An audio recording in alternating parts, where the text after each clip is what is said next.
Haya, tuendelee. Yaani tukimaliza hapa ndo nitawapeleka wa mama sasa. Nitawapeleka na muziki wenu upo hapa, nishauandaa muziki mzuri sana.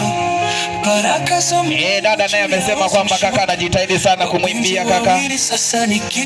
Ngoja nichukue na mimi picha ambayo nitakuwa nakumbuka milele daima.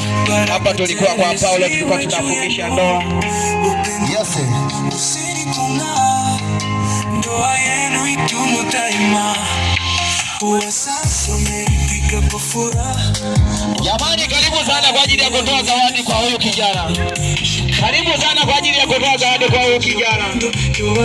Alipoteza muda kabisa kwa ajili ya kutupa huo wimbo.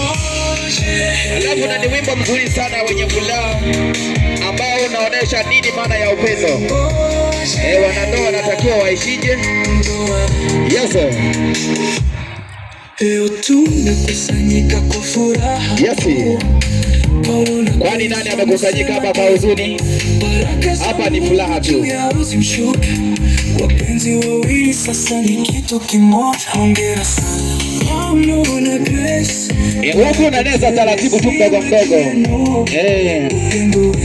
Usiri kung'aa. Ndoa yenu idumu daima. Yaani ndoa yenu idumu daima. Paulo, ungekuwepo ungesikia.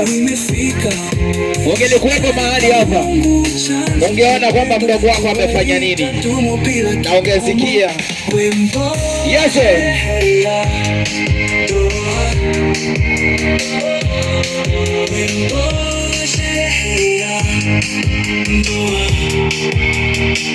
Marafiki na ndugu. Yes. Marafiki na ndugu wanashangilia.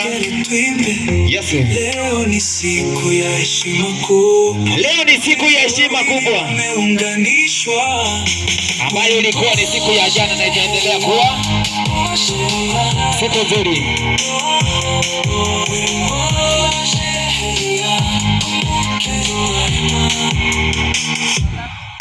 Kwa tabu na raha mtashikana, kupendwa kweli mtasimama.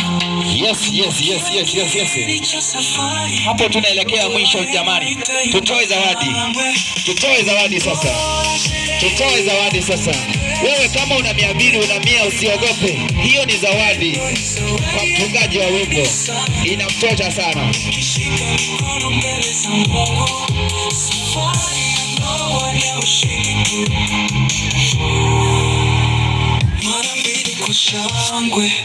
Yes. Huo ndio wimbo ambao alijitahidi sana mdogo wake na Paulo kwa ajili ya kaka yake atunge wimbo mzuri sana pamoja na shemeji, watakuwa wanasikiliza. Limboke ba mayo lolo na mshindi kile.